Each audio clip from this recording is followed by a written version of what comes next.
And South America has one of the largest jungles of the world. And I've been to different parts of the world that also boast of huge trees. You and I, and many times you and I, cannot shake those trees. The stem, we cannot do anything. But there was a time when those trees were tiny cotyledons, when those trees were tiny plants. That's the time when you and I can best administer direction, growth, and enhancement. If we leave these trees to become so huge, you and I can expire by pushing our strength against it. We'll never be able to change it. And this is the sad fact of society. Many people continue to dare divine loftiness. They don't really care. They go about doing their own thing. They live by their own standards.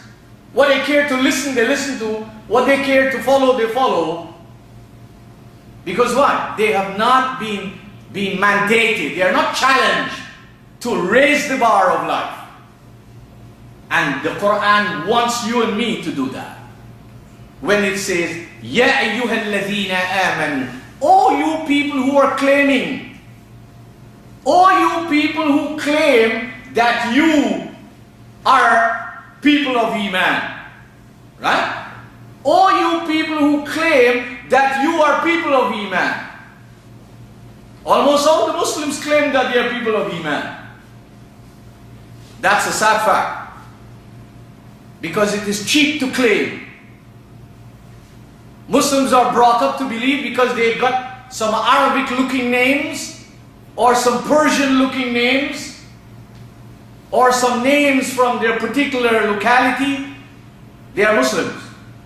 Or they dress like people in a particular part of the world, they are Muslims. What they don't realize, the most important part to be Muslims has to do with the thinking. It's the way you think. It's your values, your principles, the things you will struggle for in life. That's what make you and I Muslims or not. It has nothing to do with our names. It has nothing to do with our dresses.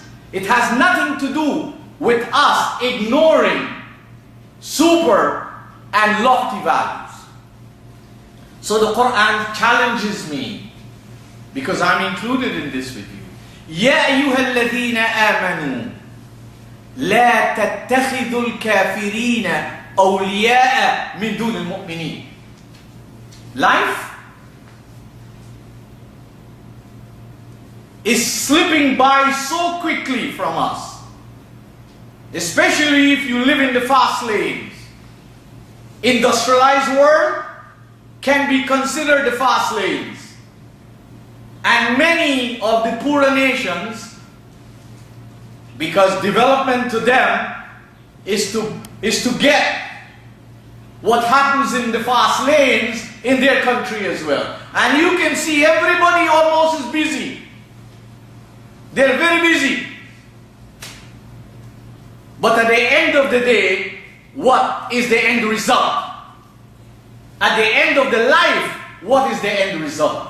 And God has given me and you something to consider. And let me repeat. This is in the Qur'an chapter 4, 144. You can sit down with your own time, get all these scholars that you believe in and you know about. Right? And you consult them and see what this means. From my scholarly point of view, this is very clear. The Qur'an says, لا تتخذوا الكافرين أولياء من دون المؤمنين. You hear the fanaticism of some Muslims that tell you you cannot be friends with non-Muslims. This is absolute farce. This is absolute farce. There is no statement in the Qur'an that tells you and me that we cannot be friends with non-Muslims. There's nothing like that. Because awliya is more than friends. If friends mean to be courteous, to be civil, to show compassion, then Islam is all about that. But awliya is something quite different. The word awliya is the plural and the singular is wali. And it comes from the verb walla. And what it means, to put your confidence and your value system in the charge of such person. When you take your values and your way of life from people who do not have divine loftiness as their pursuit, but in whose life divine guidance is covered, who are all out not to project divine guidance, they are out to project something else. So wali or awliya can better be translated as an attorney, someone whom you have given the authority to lead you, to make decisions on your behalf. You have reposed your rights and your values. You have considered this person a safekeeper of your life, a protector, an enhancer, a developer. Islam does not stop us from being courteous to anybody. We should go about the land and be courteous to everybody. It's part of our humanity. It's part of our civility. What the Qur'an prevents us from is leaving higher values and gravitating to lesser values. And the values where their focus, their energy, their attention is not to make divine guidance the main attraction of their life, but in whose life divine guidance is concealed, is hidden, is veiled, is blocked off, is suppressed. Those are the people who are called kafirs.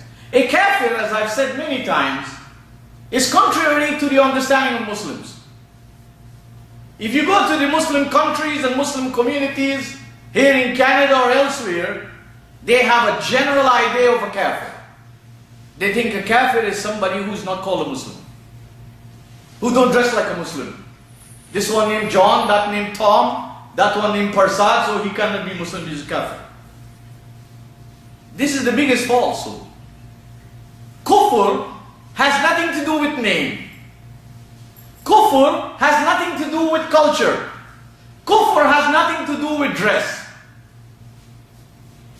Kufr has everything to do with an attitude to divine loftiness. And if you and I have an attitude where we don't care about divine guidance, we don't have time for that. And you can see that in the average Muslims. They don't have time for that. That's not on their agenda. That was never on their agenda. That's not the agenda of the children or the family. That's not on the agenda. Maybe now and then they will participate in something. So what do you think we have done? We have given no real attention to a higher vision of thinking and a higher vision of living. And the sad thing is, we have left our children to grow up like that. Because if I or you were really concerned about values, then we will ensure that we put all our efforts to grow our children up on that path, because when they become men and women of their own lives, They will not be following any Tom, Dick and Harry, as we say in English.